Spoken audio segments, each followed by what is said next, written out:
तो राधे राधे, स्वागत है आप सभी का सोनी भोजपुरिया 555 के चैनल में। तो आज हम लोग नहरा के किनारे बैठी है इनके घर ना आई बा। हमारे घर ना आई बा, हम नहरा किनारे आई बैठे है और अनुपम भैया गाना गावत है और हम सबे देखत ही। तो गावा अनुपम भैया का गौबा। भौजी लिए गाना के आज गा दी रही। हाँ गावा।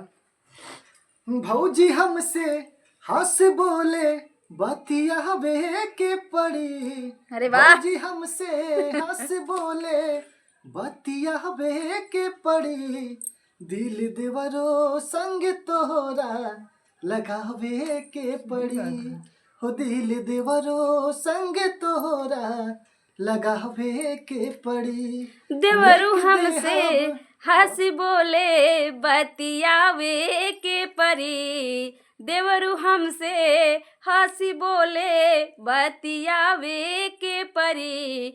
अर दिल भौजी संग तोहके लगावई के पड़ी। दिल भौजी संग तोहके लगावई के पड़ी। हाँ सरधा सजल बा दिल में दिखते सुरतिया।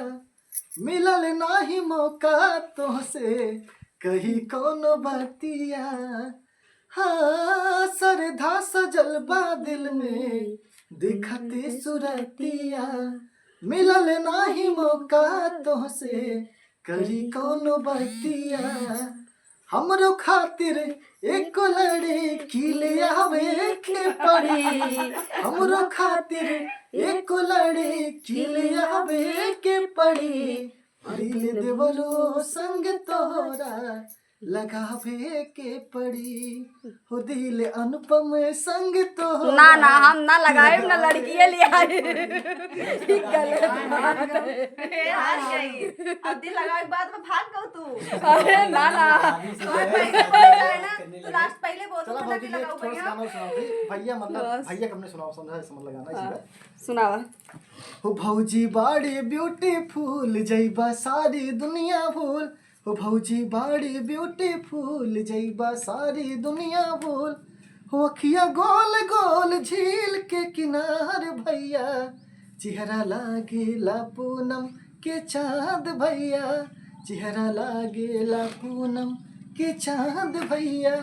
भैया के लिए गाय दी ना नाय बांध कहीं भैया अपने और भौजी झीलियो बहुत बा। अनुपम भैया देख ले कितना झील बा। हाँ, देखा तही देख नहर ले किनारे। वो झील देख के गनवा याद आई हुई है। नहरा किनारे तो हर घर बा।